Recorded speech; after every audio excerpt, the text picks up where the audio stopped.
I believe there's no such thing as a money problem. Nobody really has a money problem. What people really have is an idea problem. Because that's really what prosperity is about, and that's the topic I'd like to share with you today. I want to talk about the creativity law of prosperity and how you apply it to manifest wealth, abundance, health, happiness, all those things of prosperity in your life. Interesting story. I was having dinner at one of my favorite restaurants here in Miami, up in North Beach, a place called OG Cafe. I was talking to my friend Eloy, who owns the place, and he was telling me about a guy he was reading about that day that was going around and he was buying these foreclosed houses, which, of course, people have been doing that for some time now, particularly the last couple of years.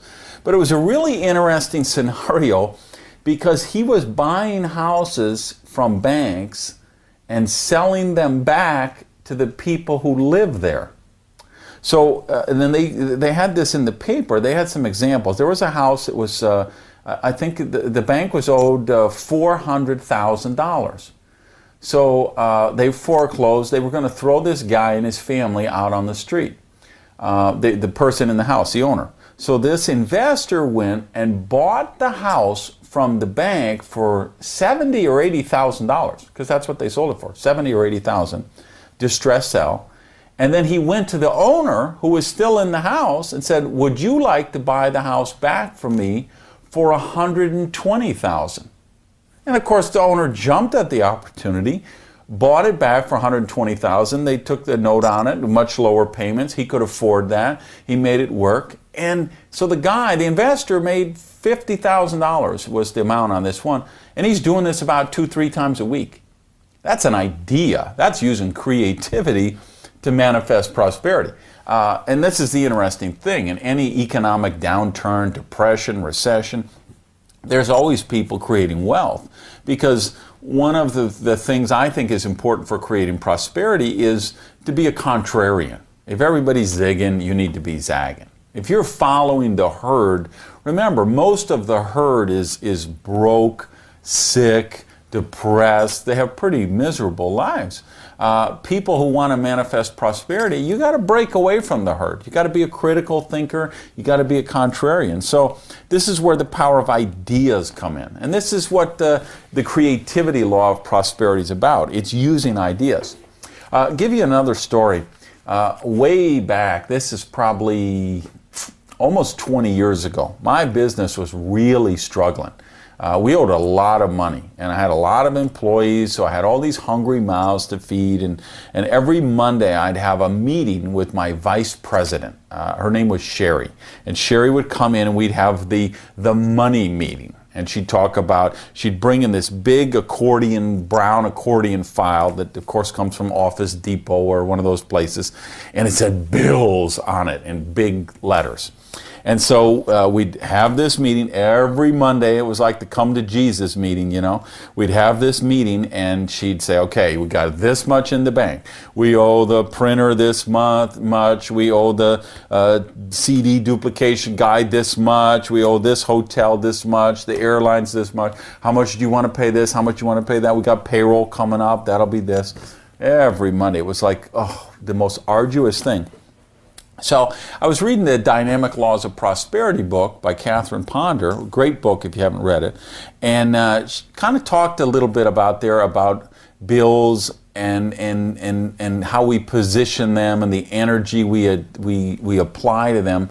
So I remember calling up Sherry and said, "Listen, I want you to go to the office supply store. I want you to buy a new accordion file. Find a white one if you can, because white is about purity in a lot of things, right?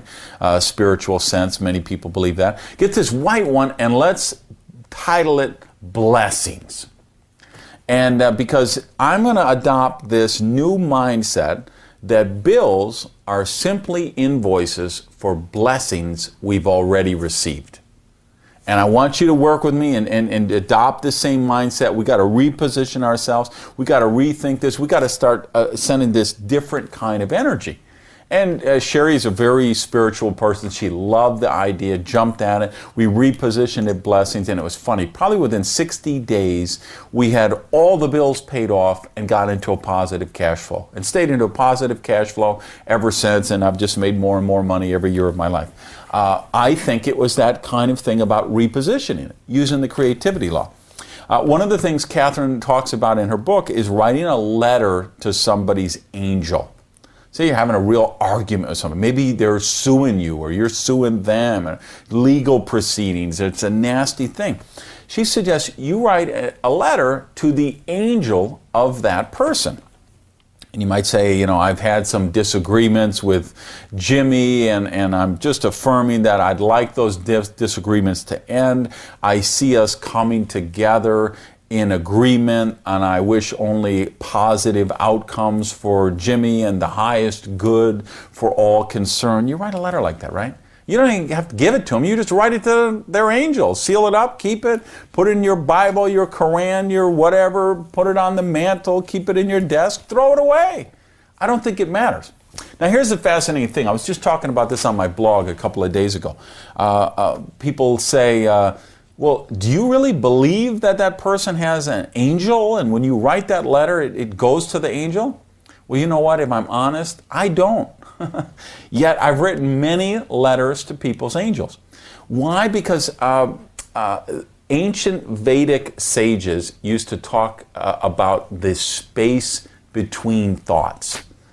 Joseph Campbell talks about the collective unconsciousness. What we know is at its ultimate level, all things are energy. And even if we go further ultimate level, the ultimate is energy vibrations, sound vibrations. And energy attracts or repels. And I think when you send thoughts out there and you create positive energy, whether it goes to the space between thoughts, the astral plane with Baba G, with the Campbell calls the collective unconscious, it doesn't matter to me what labels you use. I don't know what label is this or that. I just know that I really do know that all things are energy, and energy attracts or repels. And when I've done this kind of thing, I've been very successful with it. It was the same thing when I was behind on my bills at home years and years ago. I wrote, every time a bill came in, I took out and got the envelope, and I wrote, "You are immediately and completely repaid through divine order." So, and by the way, I will, if you're watching this on YouTube, please get up that, I think it's where, this side, that side, the little yellow box says subscribe. Subscribe to the channel. And then if you're seeing it on my blog, or you're not seeing it on the blog, go to randygage.com and subscribe to the blog. And if you look at where this video is, I'm going to put some of these affirmations down below on there. But I would tell you this, when we really sum up the creativity law of prosperity, I believe it's this: you can manifest prosperity from the ethers by the power of ideas, vision, and imagination. Thank you.